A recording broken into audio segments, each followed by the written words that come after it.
Hi, Armand here from Chi Skills and another podcast Yeah. today. So what we're talking about today? We're talking about meditation. Yes, meditation, some misconceptions and methods. So, Sounds great. yeah, that sounds great. So from experience, our own experience, and also teaching experience. And yeah, so it's going to be interesting. Yeah. So what was your first experience with meditation? It was not per se the seated meditation most people are, familiar with. It was standing negung or qigong, as it's also called. So that's part of Tai Chi training, what I did, and it's all about standing in a pretty low position and adjusting your body and standing there for 20 minutes and having trembling legs and looking for great alignment and fighting with yourself. It was pretty brutal training, which brought me a lot because I did it like 8-9 years straight and 20 minutes a day. So, I was really confronted with that, with myself, but it was not per se the traditional meditation. I started doing that with my teacher a little bit later on, not too much, but I started experimenting with it.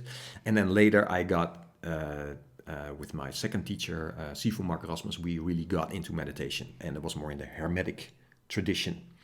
So, Wow. yeah. And so when I'm listening to you, the first thing that comes up in my mind is like, when do we call things meditation? What is meditation? I think meditation is like a word that it didn't start with the word. It started with people, on one hand, doing mindfulness training, and the other hand, concentration trainings in different esoteric traditions, in religions, and I think, and then they started calling that meditation to sort of wrap it up, because in most traditions you see these two, right? You see meditation training, mindfulness training and concentration training, and these two will lead to higher awareness of yourself, more stillness and relaxation and everything. Yeah. So I think that's what you could call meditation. But I think a lot of people have also their own opinions about that, which is fine, but I come more from the traditional approach, and I think there's something in there, because if something is, tradition can have to, it can be like, they're stuck in their tradition, or or it can have like, okay, but these methods seem to work, have been working for thousands of years, so and so that's a very long answer to that question. Sorry. No. Yeah. Oh, that's great. Yeah. So and your adventures with meditation, Didi? Yeah. Well, of course I did some meditation training with you.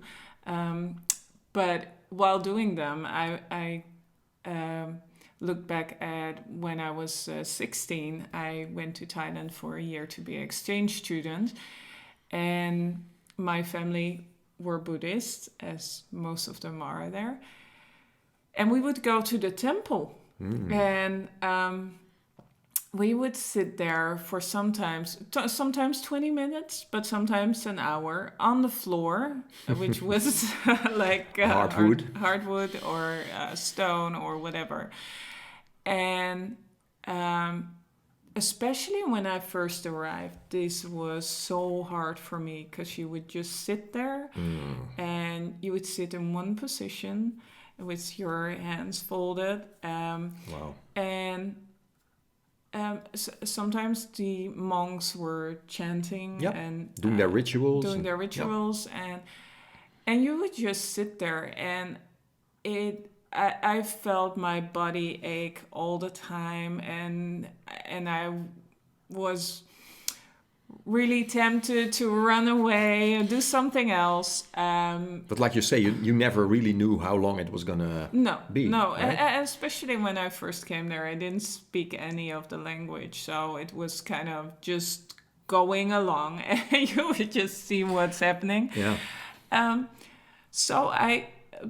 But doing this and just coming along, I had no choice. That was something else. I had no choice. I would just go along. There was no There was no choice. No choice. But after a while, and in the beginning, I would not be into what was happening. I would just be fighting with myself and being able to just go through the whole thing. But when I was there for a little bit longer and being more, well, in Thailand, you sit on the floor most of the time. Yeah. So yeah, you would yeah. train this at all time, Yeah. not just in the temple, just at home, at school. We would sit on the floor all the time. So I was training how to sit on the floor. Sure. Yeah. And Getting stronger, getting used to stronger. the aches, I guess, Yeah. from your ankles Yeah, or sure. yeah.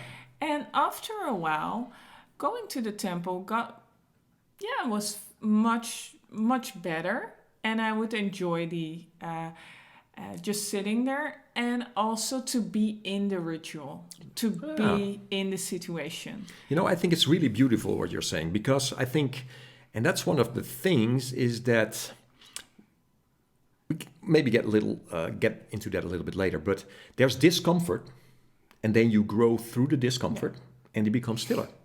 Yeah, yeah. That sums up Buddhism, right? Right there, right? Look at the lotus flower going through the mud and coming at the surface. And the funny thing is, nobody ever mentioned that this would be mindfulness or meditation. It was just years later coming back, and I would start yoga and doing the training with you.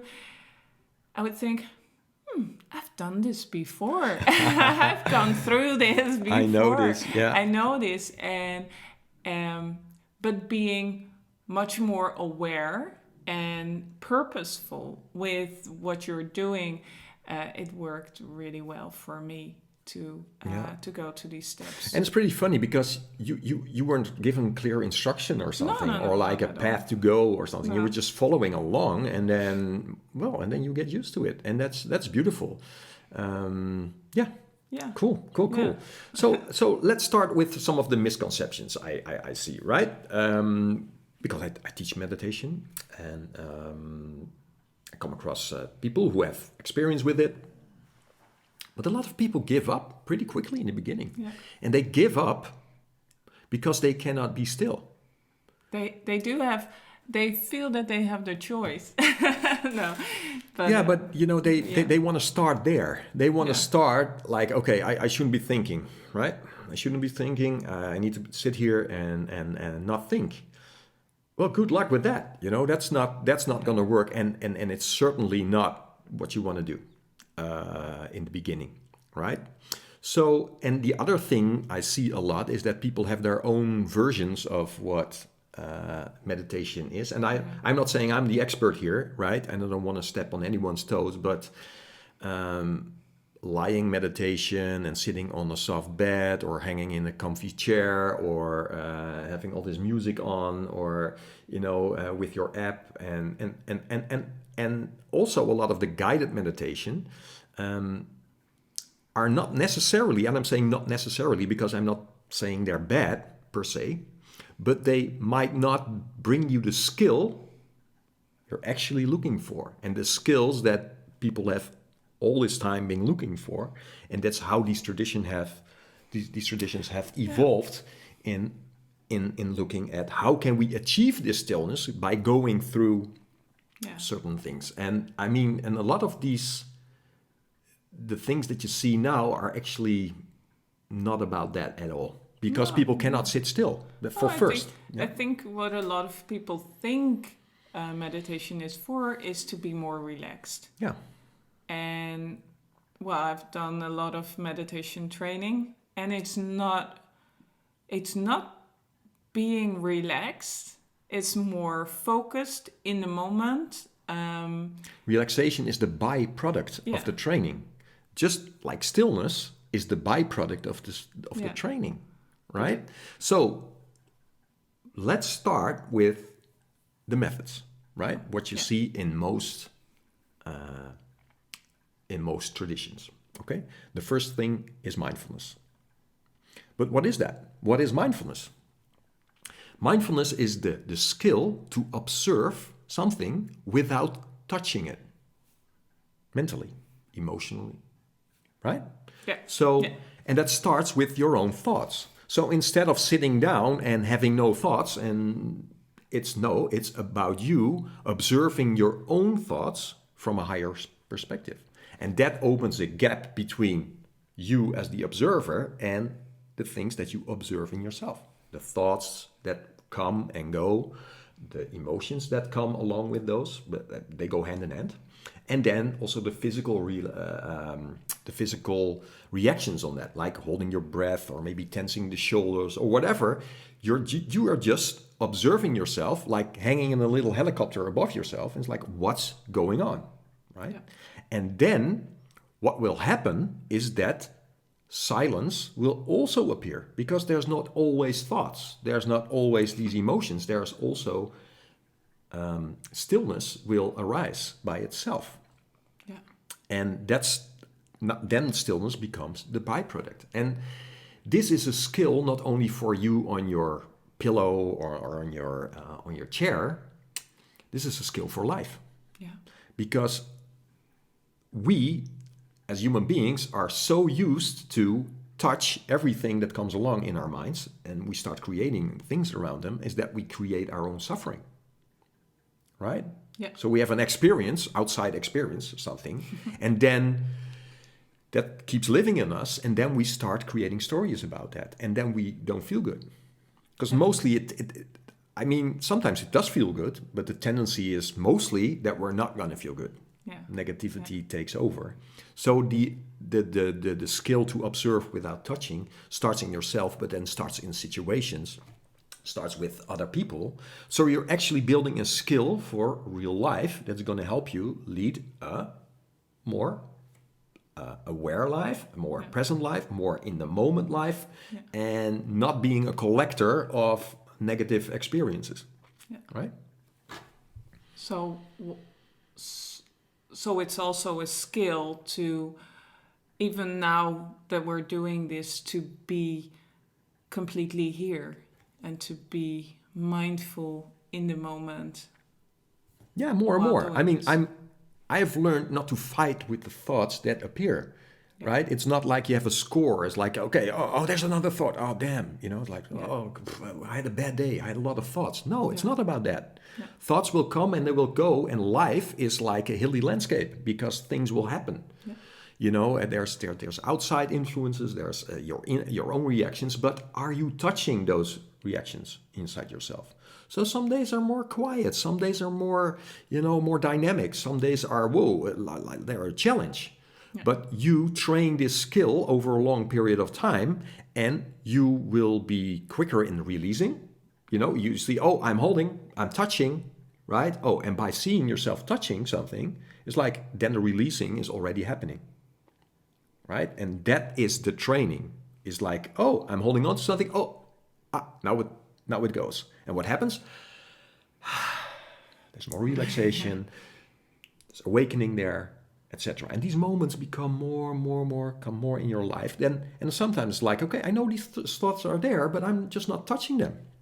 I don't have to react all the time, right? And that starts with yourself, but that will also happen in situations, or you read something, or someone is saying something, or someone is challenging you, into a discussion. You're like, I don't have to go there,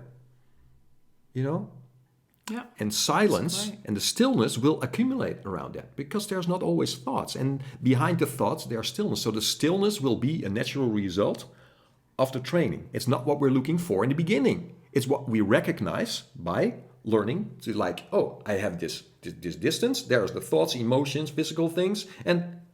But over there's no thoughts. And then more and more you can choose where you want to go. Wow. And having a choice on that, there's no pills for that. If I had a pill for that, how much could I sell that for? Wow. You would be... $1 million, easily.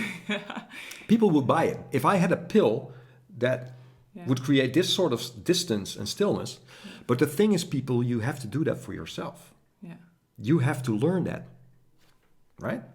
And one thing that's really important for that is the spine. There's a physical aspect to that. Because why are all these sitting positions so important?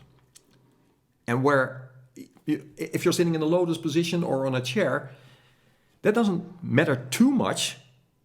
What's most important is that your spine is aligned and supported. But Didi, why would that be, do you think? What would create that? Well, you're active. You're sitting open. Well, talking about it, I'm starting to sit whoa. up. Well, you're more active, so you can be more present. When I'm sitting like this, there is no flow in my body. Right. Right. There's no stillness. No. So an open spine, training the spine in this position, and having a strong support for this spine, trains stillness in the body.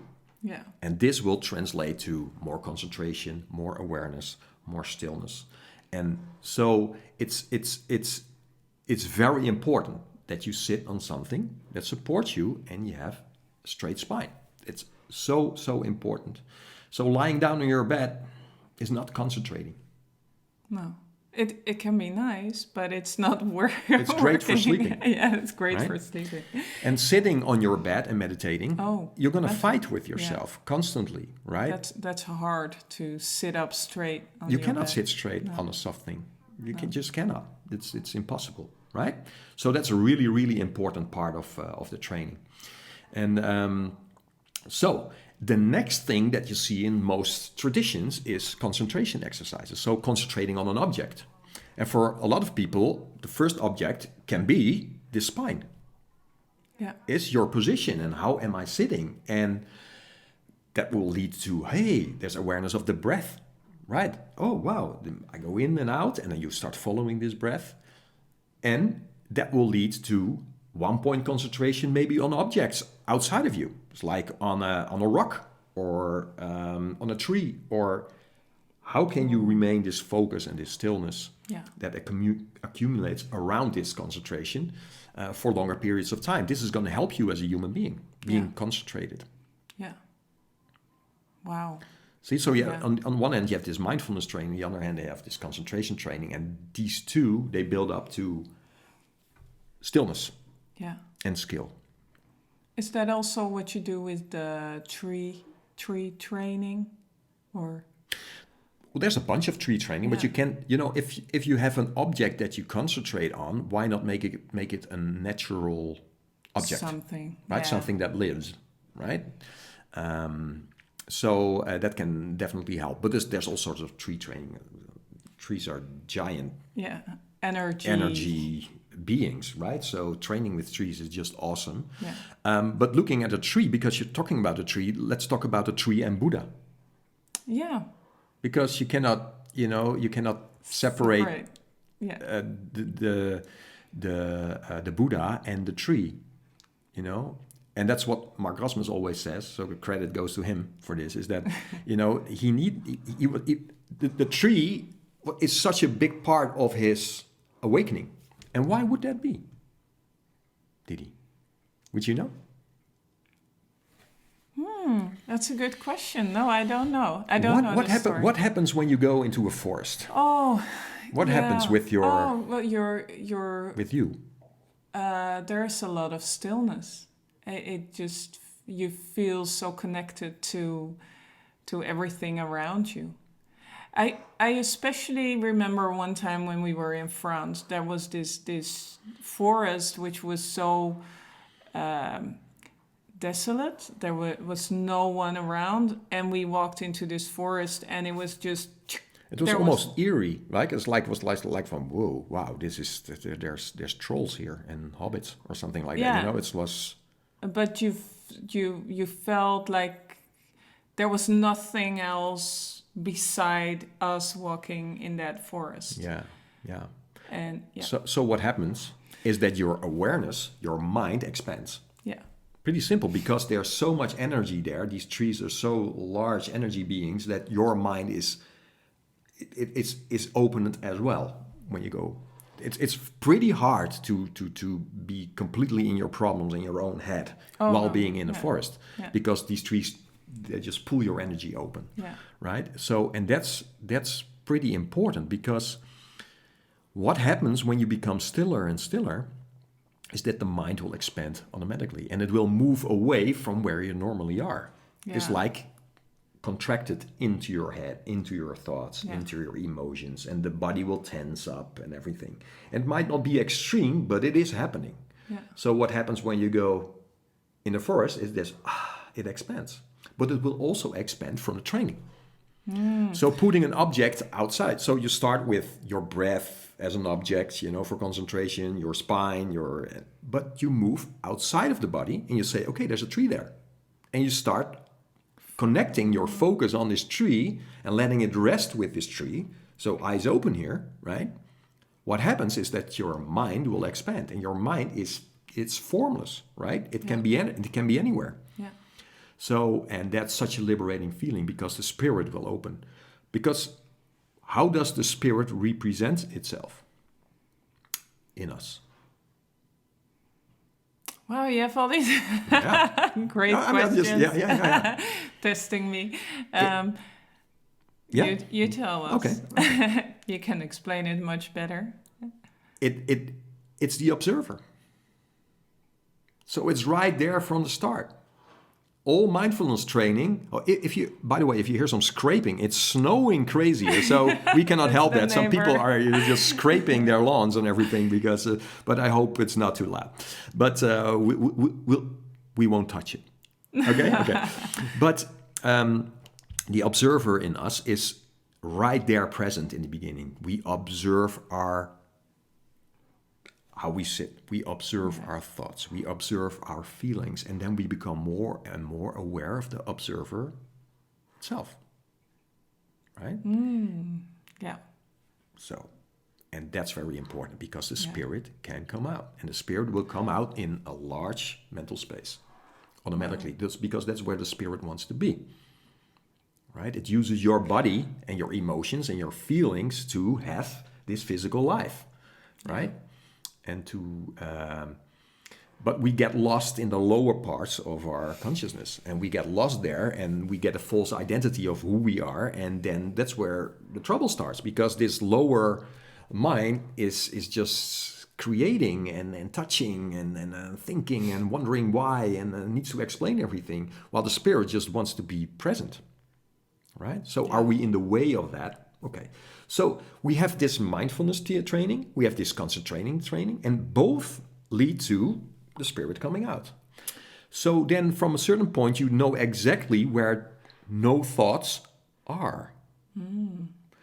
Right? You learn that from that training already. So the third part is no thoughts. So you don't start with no thoughts.